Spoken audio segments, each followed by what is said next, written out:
Yes, feeding ducks is bad for the environment and for the ducks themselves. While it may seem like a kind gesture, it has a variety of negative impacts. Here's a breakdown of the problems it causes. For the ducks, poor nutrition. Foods commonly fed to ducks like bread, crackers, and popcorn are essentially junk food for them. They offer little to no nutritional value, but fill the ducks up, preventing them from seeking out the natural, nutritious foods they need, such as aquatic plants, grains, and insects. This can lead to serious health problems like angel wing, a condition where a duck's wings are malformed and can't fly. Overcrowding and disease. Feeding sites attract unnaturally large concentrations of ducks. This overcrowding creates stress, increases competition for food, and makes it easier for diseases to spread rapidly through the population. Unsanitary conditions due to a large amount of feces also contribute to disease outbreaks. Loss of natural behavior. When ducks become reliant on human handouts, they lose their natural foraging instincts and their fear of humans. This can make them aggressive toward people and other ducks, and put them in danger, for example, by causing them to cross busy roads in search of food. Delayed migration. Ducks and geese may delay or even skip their natural migration patterns if they have a consistent, easy food source, which can leave them vulnerable to sudden cold weather. For the environment. Water pollution. Uneaten food and an increase in duck feces contribute to water pollution. The excess nutrients in the water can lead to harmful algal blooms, eutrophication, which deplete oxygen levels, kill fish and other aquatic life, and create foul odors. Habitat degradation. The high concentration of birds can lead to overgrazing of vegetation and soil erosion around the feeding site. This can make the area less suitable for other species and create unsanitary conditions. Attraction of pests. Leftover food attracts unwanted pests like rats and insects, which can carry and spread additional diseases.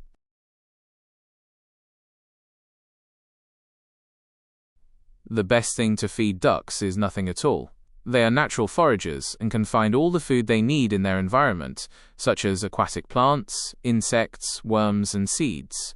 Feeding them, even with healthy alternatives, can lead to problems like overcrowding and dependence on human handouts. However, if you do want to offer them a small treat, there are much healthier alternatives to bread.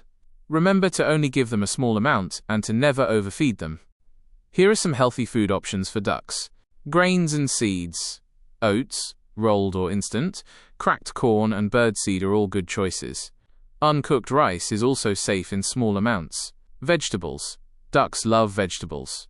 Offer them chopped up lettuce, sweet corn, fresh, frozen or tinned, peas, thawed frozen peas are great, chopped carrots or other leafy greens. Fruit.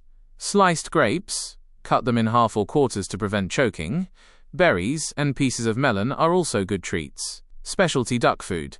You can find commercially formulated pellets for ducks at some pet or farm supply stores.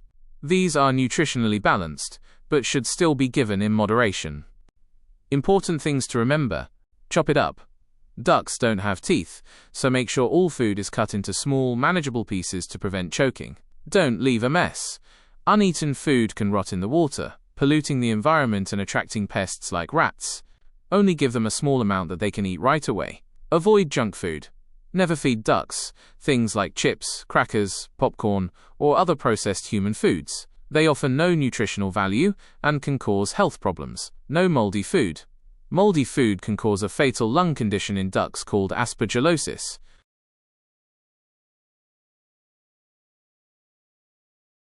Feeding other wild birds can be a rewarding activity, and it's generally safe as long as you provide the right kinds of food in a responsible way. Just like with ducks, it's crucial to offer foods that are healthy and to avoid things that can be harmful. Here's a guide to what to feed different types of birds and what to avoid. Healthy foods for wild birds. Seeds. This is the most common and effective way to attract a wide variety of birds. Black oil sunflower seeds are a favorite of many birds, including finches, chickadees, and nuthatches. Their thin shells make them easy to open. Hulled sunflower seeds are more expensive, but create less mess, because there are no shells to discard. Niger, or thistle seeds, are tiny, oily seeds that are a particular favorite of finches, such as goldfinches and siskins. Millet, cracked corn, and sorghum are also good choices that will attract ground-feeding birds like sparrows and doves. Suet. This is a high-energy food made from animal fat, often mixed with seeds, nuts, or dried fruit.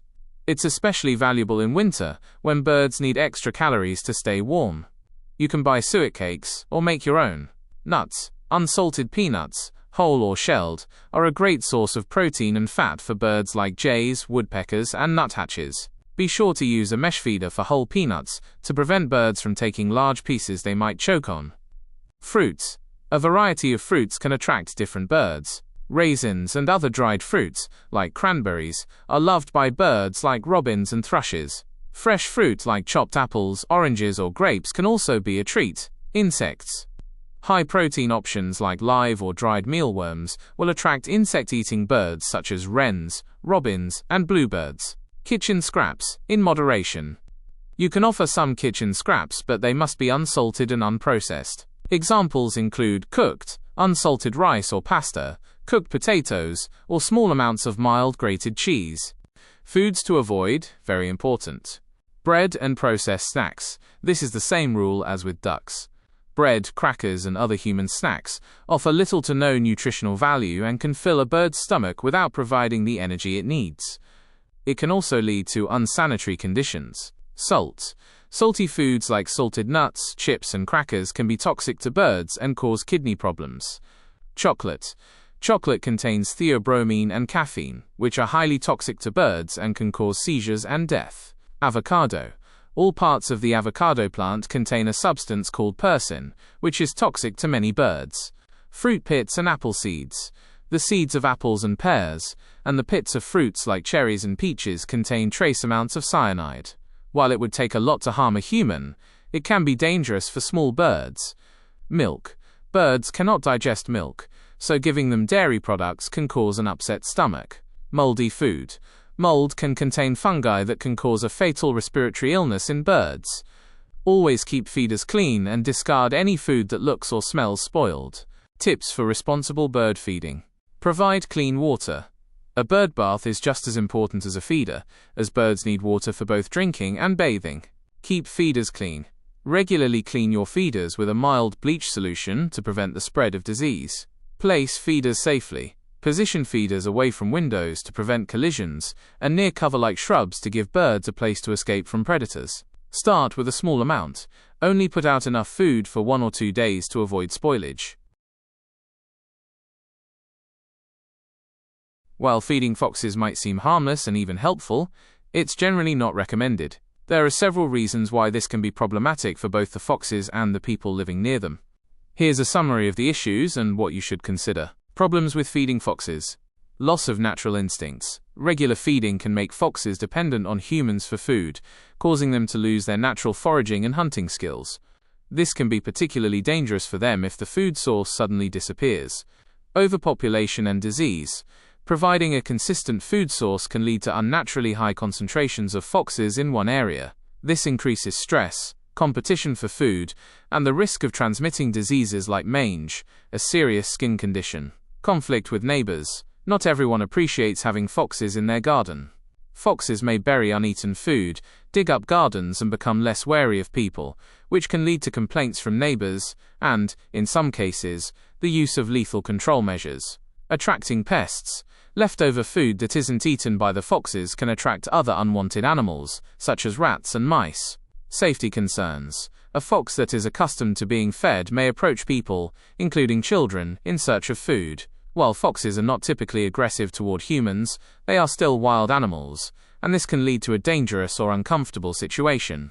If you absolutely must feed a fox, here are some guidelines to minimize the negative impacts. Offer a very small amount. Think of it as a small, supplemental treat, not a full meal. Choose healthy foods. Stick to foods that mimic their natural diet. This includes cooked or raw meat scraps, but never cooked chicken or other bird bones, as they can splinter and cause internal damage, small amounts of cheese, unsalted peanuts, or commercially prepared fox or dog food. Avoid harmful foods. Never feed foxes grapes, raisins, chocolate, onions, garlic, or avocado, as these are toxic to them. Also, avoid sugary, salty, or processed human foods. Scatter the food. Instead of putting it in a pile, scatter it around the garden. This encourages the foxes to forage, and reduces the likelihood of them fighting over a single food source. Don't leave food out overnight. This is to prevent attracting pests like rats. Feed the foxes at dusk, and only put out an amount they will eat immediately. Never hand feed them. This is a crucial rule to maintain their natural fear of humans, and prevent them from becoming overconfident. The best and safest course of action for both you and the foxes is to simply enjoy observing them from a distance, without providing food. They are highly adaptable, and capable of finding what they need to survive on their own. No, it is a very bad idea to leave scraps from a Big Mac or any other human food in the countryside. While your intentions might be to feed a hungry animal, you are actually causing a number of problems for the environment and the animals themselves. Here's a breakdown of why this is a harmful practice. 1. It's unhealthy for wildlife. Poor nutrition. Fast food is not a natural part of a wild animal's diet. It is high in salt, fat, and processed ingredients that can lead to health problems. It offers little to no nutritional value for them. Choking hazards. Bones, especially cooked chicken bones, can splinter and cause internal damage to an animal's digestive system. Attraction to garbage. The smell of the food can also attract animals to the wrappers and other trash, which they might ingest, leading to illness or death. 2. It creates an unhealthy dependency on humans. Loss of natural foraging skills. When animals, like foxes or raccoons, become accustomed to a consistent, easy food source, they lose their natural instincts for hunting and foraging. Increased risk of harm. Animals that associate humans with food become less fearful of people. This can lead to them approaching roads in search of food, increasing their risk of being hit by a car. They may also become a nuisance or even aggressive towards people who don't offer them food, creating dangerous situations. 3. It disrupts the local ecosystem. Overpopulation. A readily available food source can lead to an increase in the population of certain species, like foxes or rats. This can disrupt the natural balance of the ecosystem, and put a strain on the area's natural food resources when the human food source is gone. Attracting pests. Leftover food attracts unwanted pests like rats and mice, which can carry and spread diseases. 4. It pollutes the environment. Litter. The plastic, cardboard, and other packaging from a Big Mac are a form of litter that can harm wildlife and pollute the countryside. Slow decomposition. Even biodegradable food scraps like an apple core or a banana peel can take a surprisingly long time to decompose, especially in areas with little microbial activity. During this time, they are a visual blight and can still attract animals. The best practice for visiting any natural area is to follow the leave no trace principle. Pack out everything you pack in, including all food scraps and wrappers. This ensures that the countryside remains clean and wild, and that the animals stay healthy and self-sufficient.